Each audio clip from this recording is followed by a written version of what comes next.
उम्मीद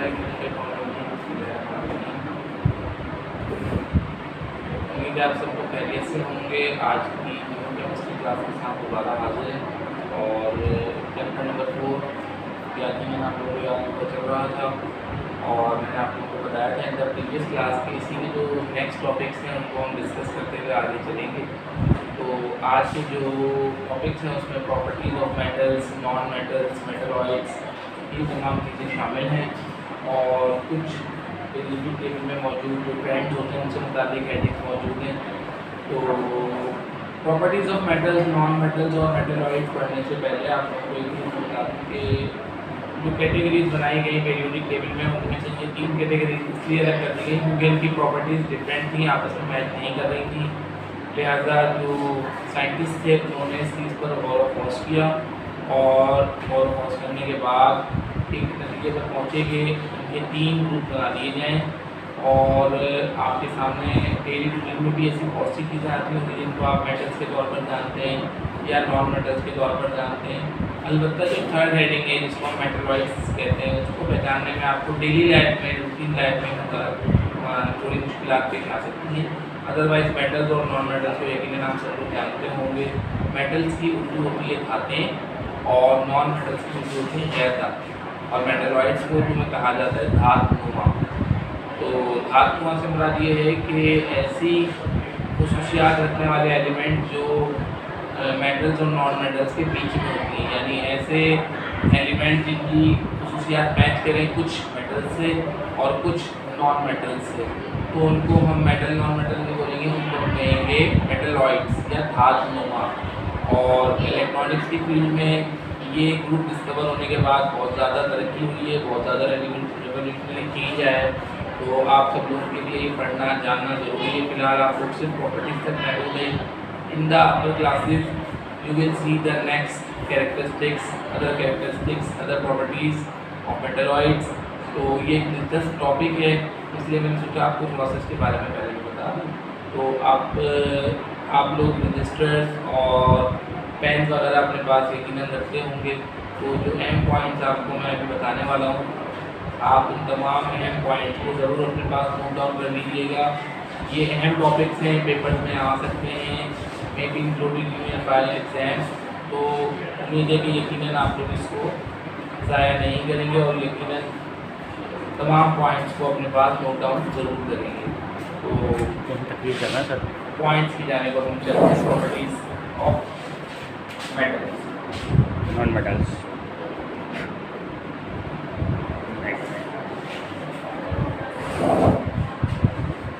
chapter number 4 में हम लोगों ने लास्ट टाइम जो है ग्रुप्स और पीरियड्स वगैरह तमाम चीज़ें पढ़ ली थी। आज का जो टॉपिक है उसमें हम बता रहे हैं मेटल्स की खुसूसियात, धातुओं की खुसूसियात। तो सबसे पहला जो पॉइंट है प्रॉपर्टीज ऑफ मेटल्स का वो है दे आर इलेक्ट्रोपॉजिटिव एलिमेंट्स।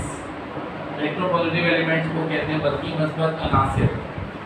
बल्कि मस्बत अनासिर क्या होते हैं आगे मेंशन कर दिया गया है। इलेक्ट्रोपॉजिटिव एलिमेंट्स इन्हें कहा जाता है, आगे मेंशन कर दिया गया है। They loss electron to form cation, यानी इन एलिमेंट्स की एक खास बात ये होती है कि ये इलेक्ट्रॉन्स को लॉस करते हैं, यानी अपने अंदर से ज़ाया कर देते हैं इलेक्ट्रॉन को, और इलेक्ट्रॉन ज़ाया होने के नतीजे में इनके अंदर जो आयन बनता है वो बनता है कैट आयन। पहला पॉइंट जो है वो ये है कि तमाम मेटल्स की एक खास बात होती है वो इलेक्ट्रॉन्स को लॉस करके कैट आयन्स को तश्कील देते हैं, फॉर्म करते हैं। सेकेंड पॉइंट जो है मेटल्स का, दे फॉर्म बेसिक ऑक्साइड्स। आपको पता है कि ऑक्साइड्स कई तरह के होते हैं, एसिडिक ऑक्साइड्स होते हैं, बेसिक ऑक्साइड्स होते हैं, एम्फोटेरिक ऑक्साइड्स होते हैं। तो यहाँ पर जो बात हो रही है मेटल्स की, ज़ाहिर एलिमेंट्स ऑक्साइड्स को क्रिएट करते हैं, फॉर्म करते हैं। तो यहाँ पर अगर आप मेटल्स की बात करें तो ये जो ऑक्साइड बनाते हैं, तश्कील देते हैं, बेसिक ऑक्साइड होते हैं। उर्दू में अगर कहा जाए तो असासी ऑक्साइड उनको आप कह सकते हैं। पॉइंट नंबर 3 की अगर हम बात कर लें, इसके अंदर पॉइंट नंबर 3 में बताया जा रहा है दे हैव लस्टर्ड शाइन, यानी कि तमाम धातें जितनी भी होती हैं अगर हम उनको किसी रेगमाल की मदद से या किसी और पत्थर की मदद से घिसते हैं तो उनके अंदर एक शाइनिंग नज़र आती है, चाहे वो लोहा हो, चाहे वो तांबा हो, चाहे वो पीतल हो। जब आप उसको घिसेंगे तो घिसने पर उसके अंदर एक खास चमक नज़र आएगी आपको। शीशा ले लें आप या पत्थर ले लें आप या कोई भी नॉन मेटल ले लें, उसके अंदर ये खासियत नहीं होती कि या लकड़ी ले लें, अगर हम उनको रगड़ें और वो शाइन करना शुरू हो जाए, ऐसी कोई खासियत उनमें नहीं होती। Because all of them are non metals की खास बात कि वो रगड़ने पर शाइन करते हैं, उनके अंदर एक खास चमक होती है, जिसको हम कहते हैं lustre. Point number 4, they are malleable. Malleable किसे कहते हैं आगे मेंशन कर दिया गया, that is can be spread out into sheets. लेकिन आप लोगों ने लोहे की चादरें देखी होंगी, तो लोहे की जो चादरें हैं उसमें अक्सर आप लोगों ने डिज़ाइन वाली भी देखी होंगी, सादी भी देखी होंगी। तो लोहा आपको पता है iron is a kind of metal. तो यहाँ वही पॉइंट को डिस्कस किया गया है कि ये मेलेबल होती है, मतलब इनको हम मुख्तलिफ प्रोसेस के बाद शीट्स में कन्वर्ट कर सकते हैं, और जो जिस शीट में कन्वर्ट हो सकती है उसे मेलेबल कहते हैं या मेलेबल कहा जाता है। Point number 5, they are good conductors of heat and electricity. ये आप लोगों के लिए न्यू चीज़ आगे के एलिमेंट्स जो है वो 3 तरह से होते हैं, या तो वो अपने अंदर से करंट और हीट को पास करते हैं, या वो अपने अंदर से हीट एंड करंट को पास नहीं करते हैं। तीसरा ये कि कुछ एलिमेंट्स ऐसे होते हैं जो दरमियानी मिकदार को अपने अंदर से गुजरने देते हैं, लिहाजा उन्हें हम इंटरमीडिएट स्टेट बोलते हैं। इंटरमीडिएट स्टेट या इंटरमीडिएट प्रॉपर्टीज कहा जाता है। तो यहाँ बात हो रही है good conductors of heat and electricity, यानी जितने भी मेटल्स हैं, चाहे वो आयरन हो, चाहे वो स्टील हो, चाहे वो एल्यूमिनियम हो, चाहे वो गोल्ड हो, चाहे वो सिल्वर हो, वो अपने अंदर से करंट को और हीट को पास करते हैं। अदरवाइज जो नॉन मेटल्स हैं उनके अंदर ये खासियत नहीं होती। हीट एंड इलेक्ट्रिसिटी जो है उसकी मिसाल मैं आपको इस तरह दे सकता हूँ। आप लोगों के सामने ये मार्कर नज़र आ रहा होगा आपको मेरे हाथ में। ये मार्कर प्लास्टिक का बना हुआ है, और आप जानते हैं plastic is a kind of non metal. तो नॉन मेटल काइंड के हवाले से अगर हम बात करें प्लास्टिक की, तो अगर मैं इसको यहाँ से जलाना शुरू करूँ, जिस सिरे से मैंने पकड़ा हुआ है उस सिरे से नहीं, उसके अपोजिट सिरे से मैं जलाना शुरू करता हूँ, तो जब तक हीट या आग यहाँ तक नहीं पहुँच जाती, मैं इसको आराम से पकड़ कर रखूँगा, मैं इसको छोड़ूंगा नहीं, क्योंकि हीट मुझ तक नहीं पहुँच रही, मैं ईजीली इसको हैंडल कर सकता हूँ। अगर ये मेटल होता है, यानी कि लोहे का बना हुआ होता, सिल्वर का बना हुआ होता, और फिर मैं इसको यहाँ से हीट प्रोवाइड करता या इसको मैं यहाँ से जलाता, तो आप यकीनन सोच सकते हैं कि थोड़ी देर बाद में इसको छोड़ देता, ये इतना ज़्यादा गर्म हो जाता है कि मुझे इसको छोड़ना पड़ जाता। तो वजह सिर्फ ये है कि मैंने हीट यहाँ प्रोवाइड की, पकड़ा हुआ मैं यहाँ से यहाँ तक हीट कैसे पहुँची। तो जनाब यही बात इस पॉइंट को हाईलाइट कर रही है। गुड कंडक्टर्स का मतलब यही है कि ये अपने अंदर से हीट को एक जगह से दूसरी जगह एटम टू एटम ट्रांसफ़र करते हैं। तो ये जो प्रोसेस होता है हीट ट्रांसफ़र का, इसी प्रॉपर्टी को यहाँ पे डिस्कवर किया गया। और इसी तरह करंट की भी बात हम कर लेते हैं। अगर मैं इस मार्कर से किसी करंट वाले पॉइंट को टच करता हूँ तो लेकिन मुझे करंट नहीं लगेगा, क्योंकि आप सब जानते ही होंगे प्लास्टिक नॉन कंडक्टर होता है इलेक्ट्रिसिटी के मामले में। तो अगर ये आयरन का बना हुआ होता, सिल्वर का बना हुआ होता, कॉपर का बना हुआ होता, एल्यूमिनियम का बना हुआ होता, स्टील का बना हुआ होता, तो मैं इससे किसी करंट वाली चीज़ को टच नहीं कर सकता था, बिकॉज फिर ये अपने अंदर करंट को पास आउट करने लगता। और यही प्रॉपर्टी यहाँ पे डिस्कवर की गई है, पॉइंट आउट की गई है। तो यकीनन आप लोग अच्छी तरह समझ चुके होंगे कि good conductors of heat and electricity से क्या होगा। ये आपने जो प्रॉपर्टीज़ पढ़ी ये थी प्रॉपर्टीज़ ऑफ मेटल्स, धातुओं की खसूसियात को हमने कवर किया in this heading. And in the next heading अब हम कवर करेंगे प्रॉपर्टीज़ ऑफ नॉन मेटल्स को, यानी गैर धातुओं की खसूसियात को। पेपर में ये सवाल इस तरह भी आ सकता है, write the properties of metals as well as non metals, यानी कि ये सारी प्रॉपर्टीज़ ऑफ मेटल्स को डिफाइन ना करें, नॉन मेटल्स की प्रॉपर्टीज़ को भी डिफाइन करें। तो आप लोगों ने साथ ये भी ज़रूर याद कर लेना है, और पॉइंट मैंने आपसे पहले कह दिया था, लिख के तो रखने ही आपके सारे पॉइंट। तो पहला पॉइंट जो हमें दिया गया है प्रॉपर्टीज़ ऑफ नॉन मेटल्स में, वो है दे आर इलेक्ट्रोनेगेटिव एलिमेंट्स। बिल्कुल उसी से मैच कर रहा है जो हमारा फर्स्ट पॉइंट था, सिर्फ फर्क कितना है, वो इलेक्ट्रो पॉजिटिव थे, ये इलेक्ट्रो नेगेटिव है। और इलेक्ट्रोपॉजिटिव जिस तरह मैंने डिफाइन किया था इस तरह इलेक्ट्रोनेगेटिव को भी डिफाइन यहाँ पे कर दिया गया है। They gain electrons to form an ion, वहाँ पर बात हो रही थी दे लॉस इलेक्ट्रॉन्स, वो अपने अंदर से इलेक्ट्रॉन को खारिज करते हैं। यहाँ पे बात हो रही है अपने अंदर इलेक्ट्रॉन को जस्ट कर लेते हैं, गेन कर लेते हैं, हासिल कर लेते हैं। और जब कोई भी एलिमेंट इलेक्ट्रॉन को हासिल करता है तो वो एन आयन को तश्कील देता है, ना कि कैट आयन। पॉइंट नंबर 2 जो हमें यहाँ पे मेंशन कर रहा है वो इस बात को मेंशन कर रहा है कि ये जो ऑक्साइड्स तश्कील देते हैं, बनाते हैं, वो एसिडिक ऑक्साइड्स होते हैं। ऊपर वाली हेडिंग में हमने सेकंड पॉइंट में देखा था मेटल्स जो हैं वो बेसिक ऑक्साइड्स को तश्कील देते हैं। यहाँ पर प्रॉपर्टीज ऑफ नॉन मेटल्स में हमने सेकंड पॉइंट में ये देखा कि जो नॉन मेटल्स हैं वो एसिडिक ऑक्साइड्स को तश्कील देते हैं, यानी कि तेजाबी oxides.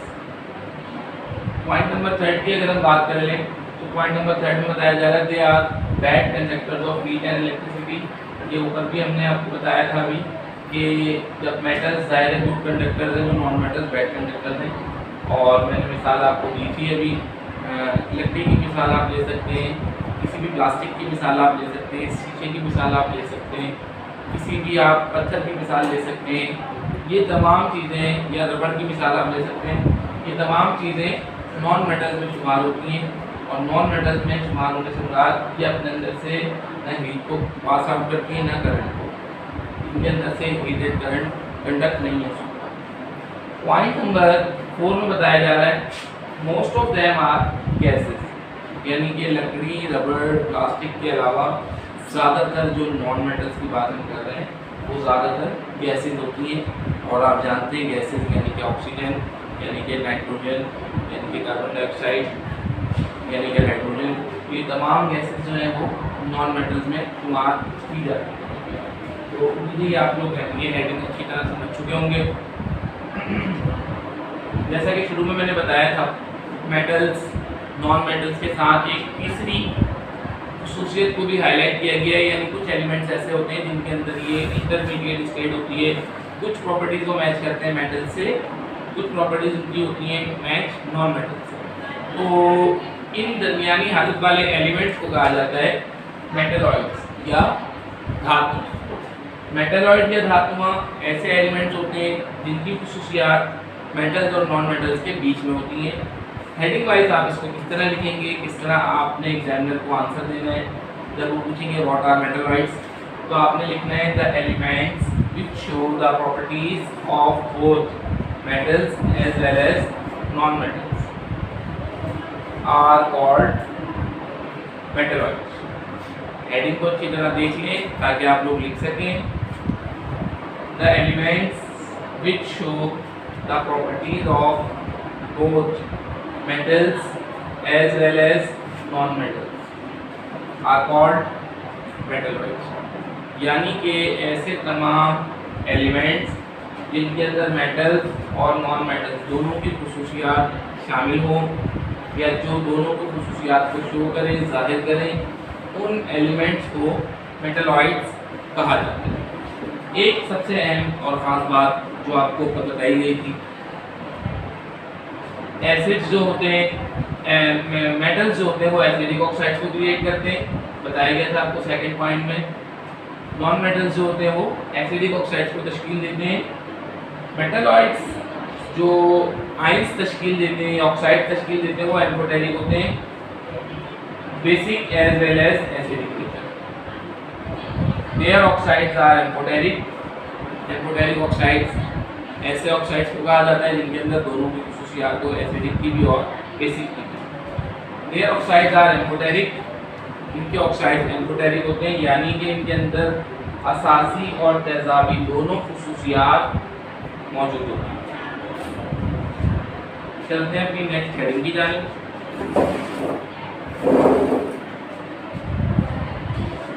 Some periodic properties of atoms।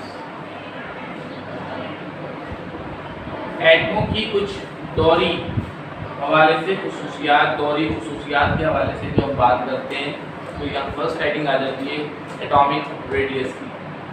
Atomic radius यकीनन आप लोगों को नज़र आ रहा होगा, इसकी उर्दू है एटमी is Uttar.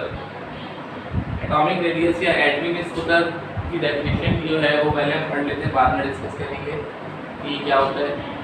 Half of the distance between the nuclei of two similar adjacent atoms is called atomic radius. दोबारा मैं हेडिंग को रिपीट कर रहा हूँ। Half of the distance between the nuclei of two similar adjacent atoms is called atomic radius. अब यहाँ heading को define करने से पहले मैं एक लफ्ज़ यहाँ पे आया हुआ है न्यूक्लियाई। तो ये कोई नया लफ्ज़ नहीं है आपके लिए, आप लोगों ने अक्सर एक लफ्ज़ देखा होगा न्यूक्लियस, और न्यूक्लियस की प्लूरल फॉर्म न्यूक्लियाई होती है। या दो न्यूक्लियस की बात होती है तो दो न्यूक्लियसेस जो हैं उनको न्यूक्लियसेस कहने के बजाय हम न्यूक्लियाई के नाम से जानते हैं। तो यहाँ बात हो रही है जो न्यूक्लियस है उनके जो दो एटम्स जो हैं उनके न्यूक्लियस के दरमियान जो फासला होता है, यानी पहला जो एटम है उसका न्यूक्लियस और जो दूसरा एटम उसके सामने मौजूद है उसका न्यूक्लियस, दोनों के न्यूक्लियस के दरमियान जो फासला होता है उसमें हम एटॉमिक रेडियस कहते हैं। और फासले का हाफ यहाँ पे ध्यान में रखिएगा, half of the distance between the nuclei. तो न्यूक्लियस का हाफ जाहिर सी बात है रेडियस ही कहलाता है। आपको पता है किसी भी दायरे के सेंटर से अगर हम हाफ कर लें तो वो रेडियस कहलाता है। और यहाँ एटम की बात हो रही है, उसी हवाले से यहाँ एटॉमिक रेडियस कहा जा रहा है, इसको एटमी स्कूटर कहा जा रहा है। और जैसा कि आप जानते हैं हर क्वांटिटी को एक ख़ास यूनिट से नापा जाता है, पैमाइश की जाती है उसकी। तो यहाँ पर एटॉमिक रेडियस का जो यूनिट है वो है angstrom unit. Atomic radius is measured in angstrom unit, it is represented by AU। Atomic radius को नापा जाता है एंगस्ट्रॉम यूनिट में, और एंगस्ट्रॉम यूनिट में नापने के साथ साथ एक अहम और खास बात इसको शो किससे किया जाता है, A डॉट और U डॉट। सेकेंड हेडिंग जो हमारी है पीरियोडिक प्रॉपर्टीज ऑफ एटम्स के हवाले से वो है आयोनाइजेशन एनर्जी। उर्दू में इसको कहते हैं आयोनी तवानाई। आयोनाइजेशन एनर्जी या आयोनी तवानाई किसे कहा जाता है, the minimum amount of energy required to remove an electron from an isolated gaseous atom in its ground state is called ionization energy और ionization potential। यानी एनर्जी की वो कम से कम मिकदार जो किसी भी आइसोलेटेड गैसियस एटम से इलेक्ट्रॉन को रिमूव करने के लिए दरकार होती है उसकी ग्राउंड स्टेट पर या ग्राउंड हालत पर, उसे हम आयोनाइजेशन एनर्जी या आयोनाइजेशन पोटेंशियल कहते हैं। यानी कि जो एटम होता है गैसियस एटम, उसके अंदर से जब हम इलेक्ट्रॉन को रिमूव करते हैं तो आप जानते हैं कि इलेक्ट्रॉन को रिमूव करते वक्त एक खास किस्म की एनर्जी की ज़रूरत होती है, और वो ख़ास एनर्जी जो है वो क्या कहलाती है, आयोनाइजेशन एनर्जी। उर्दू यकीनन आपको नज़र आ रही होगी इसकी।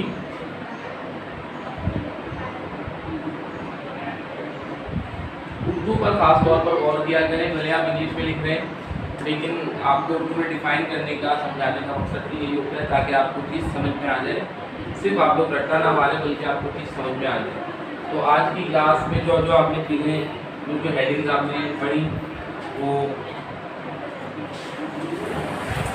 यकीनन समझ आ चुकी होंगी।